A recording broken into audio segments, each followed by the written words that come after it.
It feels like home কথাটা বলতেই পারেন মুস্তাফিজুর রহমান। আইপিএল থেকে আইএল টি20 লিগ, মুস্তাফিজের জার্সি প্রায় একই, নামের পাশে ক্যাপিটালস। ফিজ এই জার্সিতে এবার আইএলএ ফ্যাবুলাস। তবে কি আইপিএল 2026 আসরটাও খেলবেন এই দলের হয়ে? দিল্লির সাথে মুস্তাফিজের সম্পর্কটা একটু বেশিই ভালো।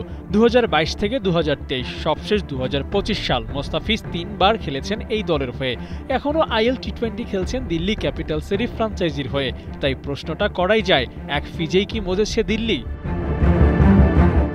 আইপিএল নিলাম থেকে বিদেশি কোনো বাহাতি প্লেয়ার নিতে চাইলে দিল্লির ভাবনায় মুস্তাফিজ আসতেই পারে। চলতি বছরে 36 ইনিংসে নিয়েছেন 46 উইকেট। আইএল শেষে সংখ্যাটা হাফ সেঞ্চুরিও ছুঁয়ে যেতে পারে। এমন সুপার ফর্মে থাকা মুস্তাফিজকে নিলাম থেকে নেওয়াটা হতে পারে দারুণ এক সিদ্ধান্ত। গেল আসরে বদলি প্লেয়ার হিসেবে আইপিএল খেলেছিলেন ফিজ। এবার সুযোগ আছে নিলাম থেকে সরাসরি দল পাওয়ার। আইপিএল নিলামের আগে বল হাতে দুর্দান্ত সময় কাটাচ্ছেন এই পেসার। দুবাই ক্যাপিটালসের হয়ে গেল 2 ম্যাচে 7 ওভার বোলিং করে নিয়েছেন 4 উইকেট। শারজাহ ওয়ারিয়র্সের বিপক্ষে ফিজ একটু বেশি আনপ্লেয়েবল ছিলেন। 18 বলের 11টাই ডট, সাথে 2 উইকেট। এমন আগুনে ফর্মের পর যে কোনো দলই হয়তো ফিজকে নিলাম থেকে পেতে চাইবে, কারণ আইপিএলে 4 ফ্র্যাঞ্চাইজি আইএলে পারফর্ম করছে। তাই এখানে যে ভালো করবে তাকেই ডেকে নিতে পারে আইপিএল।